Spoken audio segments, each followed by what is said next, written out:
Oke teman-teman, selamat datang di channel Ethical Hacking Indonesia. Seperti biasa kita akan membahas tentang Burp Suite yang kita integrasikan dengan labnya Portswigger, yaitu yang mendevelop atau komunitas yang memiliki atau mendevelopment sebuah software yang kita sebut dengan Burp Suite itu sendiri.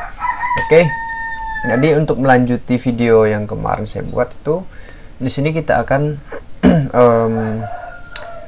melakukan eksploitasi ke XXE ini untuk melakukan SSRF attack gitu. Jadi ini karena saya sudah menyelesaikan, jadi saya sudah mendapatkan apa yang harus saya bahas kepada teman-teman, sehingga ini bisa menjadi pelajaran dari saya sendiri gitu. Jadi di sini buat untuk this lab has a check stock feature and parse XML input and returns any unexpected value in the response.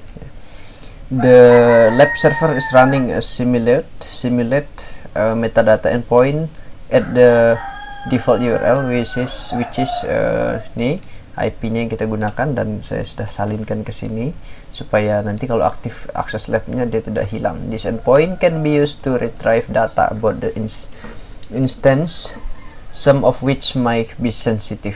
Ini sensitif banget sih, karena ketika kita masuk ke dalam datanya kita akan melihat security tokennya dan lain-lain. Oke. To solve the lab exploit vulnerability performance attack that obeyed the server, I am secret access key from metadata endpoint. Oke. Di sini kita langsung akses labnya saja. Ya, maaf untuk teman-teman semua kalau kalian mendengarkan ada ayam bernyanyi. Nah, itu ayam saya tuh. Abaikan saja. Oke. Kita masuk saja di misalnya mana ya? Salah satu dari inilah. Kita masuk saja di sini, di ini virtual journey start here. Nah, apa yang harus kita buat? Kita akan mengambil ininya URL-nya untuk kita pastekan ke browsernya si Burp ini. Karena saya malas melakukan konfigurasi proxy ke sini ke browser asli saya, original saya, maka kita akan menggunakan browser yang sudah diintegrasikan oleh Burp Suite sendiri. Oke. Langsung saja kita paste di sini.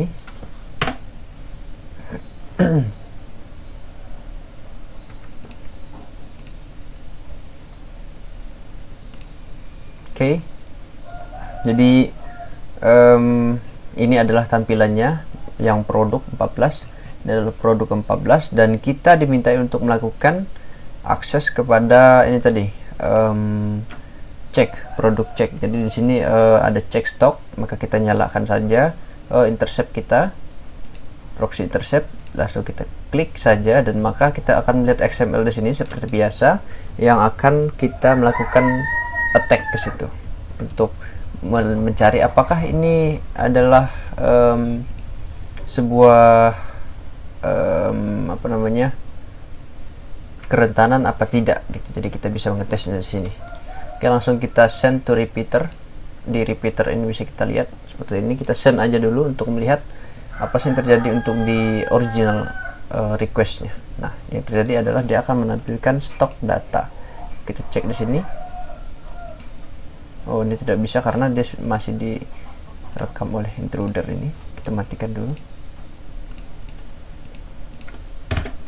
Nah, jadi ada di sini 509 unit. Kita ke repeater dan ini sama. Oke. Coba kalau kita buatnya 15. Produk 15, apakah bisa? Nah, ada 700-an. 39. Oke, jadi poinnya bukan di situ, tapi kita akan melakukan injeksi ke sini seperti biasa menggunakan tagnya kemarin. Terus tanda seru doc type. Terus misalnya bisa kita buat aja full di sini untuk defaultnya. Baru kita membuat di sini juga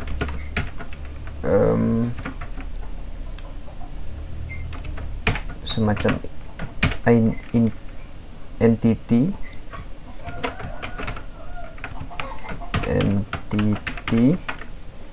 terus XXE baru system. Coba kita lihat aja dulu apa yang terjadi bila kita hanya melakukan menggunakan request ini. Nah, maka akan dia meminta untuk dilakukan well format. Well format itu adalah format yang bagus gitu. Walaupun ini dari dasarnya defaultnya XML ini kita bisa membuat struktur kita sendiri, bukan struktur sih, tapi format kita sendiri, tapi harus sesuai dengan struktur yang ada gitu. Jadi ini betul saja kita melakukan injeksi tapi dimintanya well format, jadi format yang bagus gitu. Kita buat aja di sini sistem. Terus nah di sini untuk di sistem ini kita masukin inject servernya tadi. Jadi kita ambil servernya, copy. Ini cukup singkat sih, sangat mudah sekali. Copy, kalau sudah teman-teman ketahui caranya ini mudah sekali. Dan kita coba melakukan send. Send, dan terjadi hal yang sama. Coba kita membuat akhirannya di sini seperti biasa, harus diakhiri di sini gitu. Buat dan XXE send, dan masih terjadi hal yang sama. Yang menjadi pertanyaan adalah apa yang salah gitu. Yuk kita lihat formatnya sama saja. Dari luar dulu, tag luarnya sudah tertutup. Doc type foo entitiesnya. Nah ini karena entitiesnya tidak ditutup gitu, tag dalamnya ya.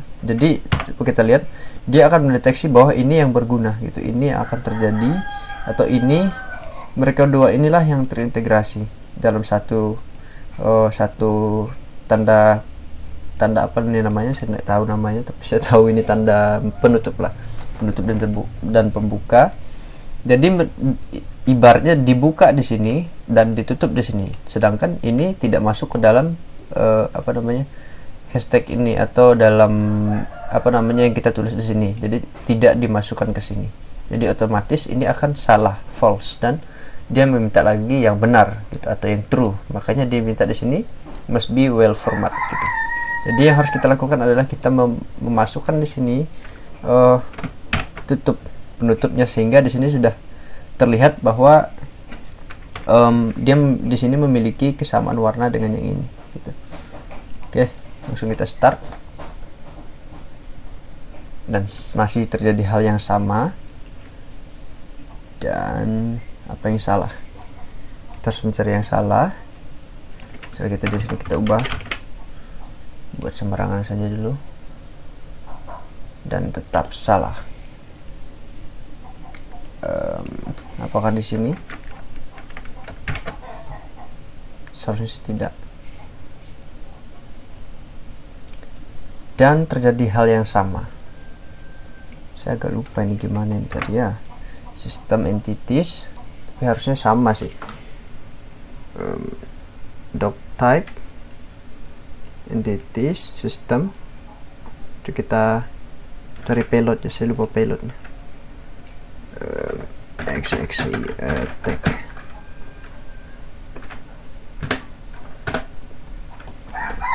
Kita bisa lihat payloadnya GitHub.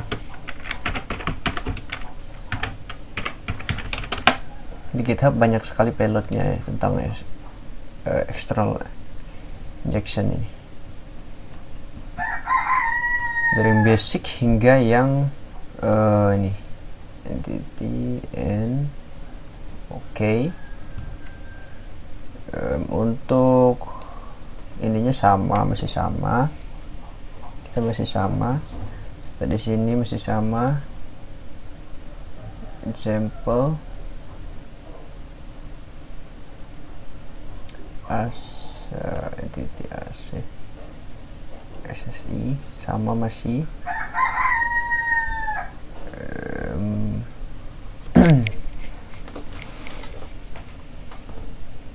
Dan masih sama.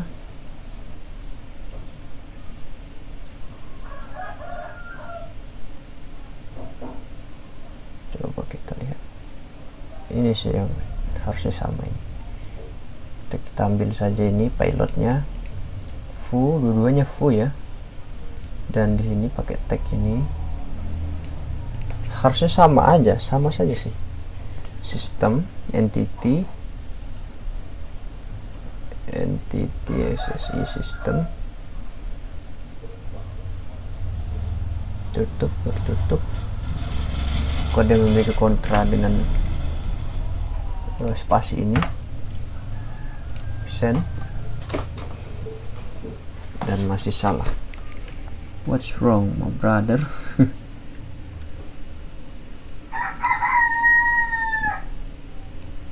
Kita buat di sini XXX entity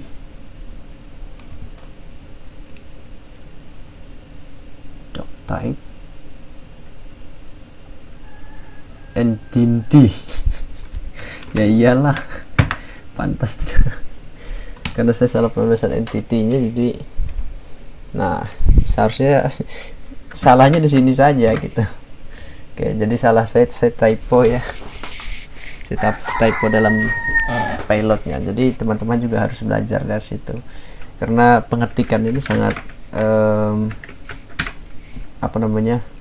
berbahaya apabila kita typo dengan timing kita.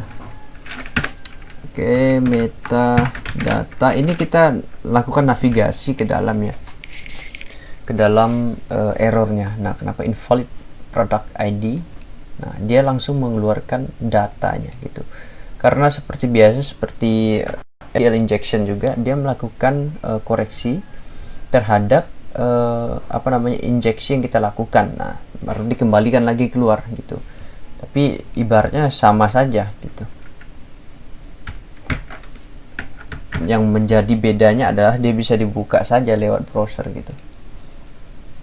Dan bisa kita lihat di sini, ini adalah bad request, tapi dia memberikan request gitu karena ada bug di dalam atau vulnerability di dalam formatnya ini gitu.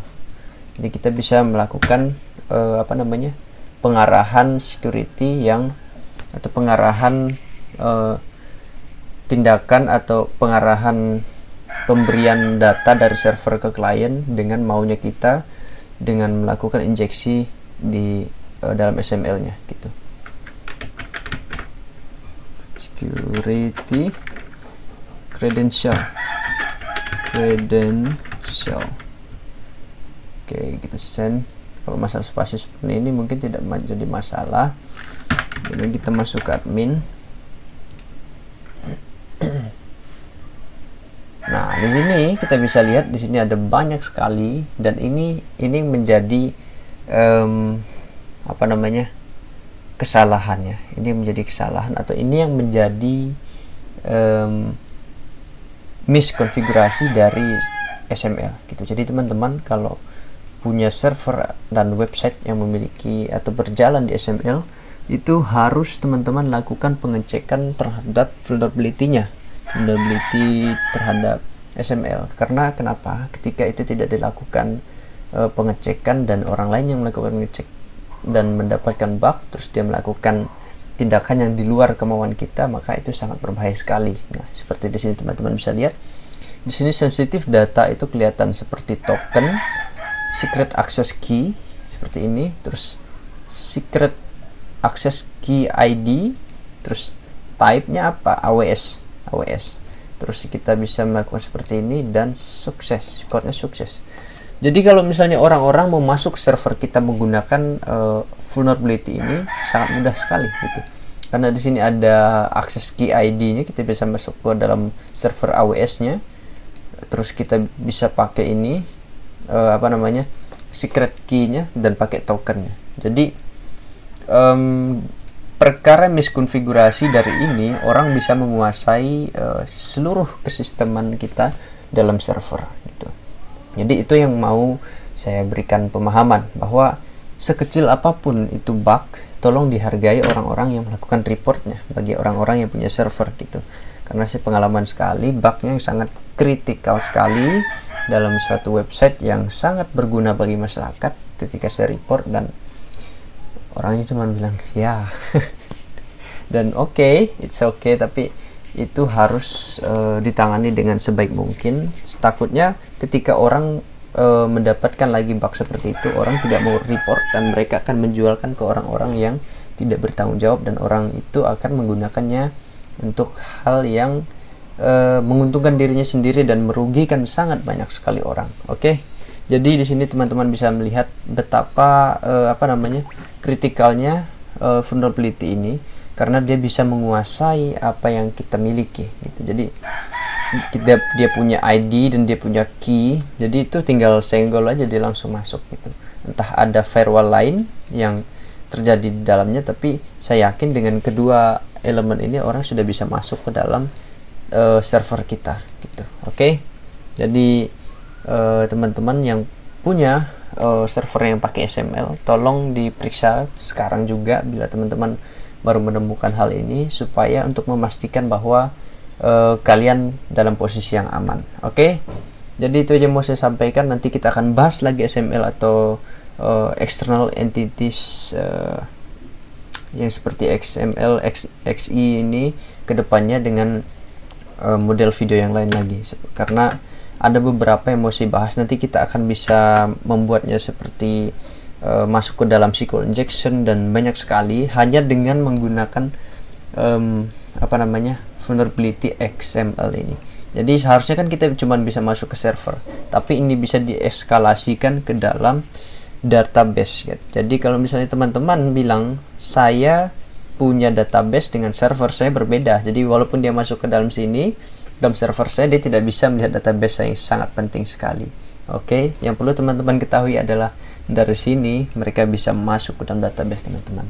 Oke, jadi itu yang mau saya sampaikan. Tetap hati-hati, tetap melihat dan tetap update informasi supaya teman-teman tahu bahwa betapa sangat besarnya dampak sesuatu yang sangat kecil gitu. Jadi jangan pernah remehkan yang namanya kerentanan atau vulnerability dalam server atau dalam dunia security. Oke, thank you for watching this video.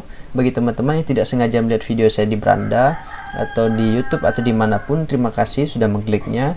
Jangan lupa subscribe dan jangan lupa share ke teman-teman kalian, dan juga jangan lupa komen di bawah video apa yang kalian inginkan, dan juga jangan lupa like videonya. Oke, bagi teman-teman yang sudah lama melakukan subscribe ke dalam channel ini, tetap menonton video ini supaya kita mendapatkan informasi yang sama-sama kita butuhkan gitu. Jadi jangan lupa di share ke grup-grup teman-teman yang lainnya. Oke.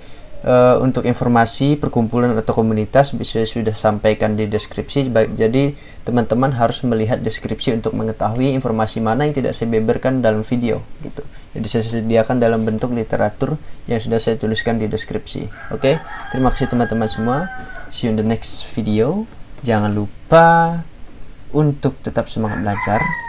Oke, karena skill yang kita pelajari tidak pernah berbohong. Oke. Thank you.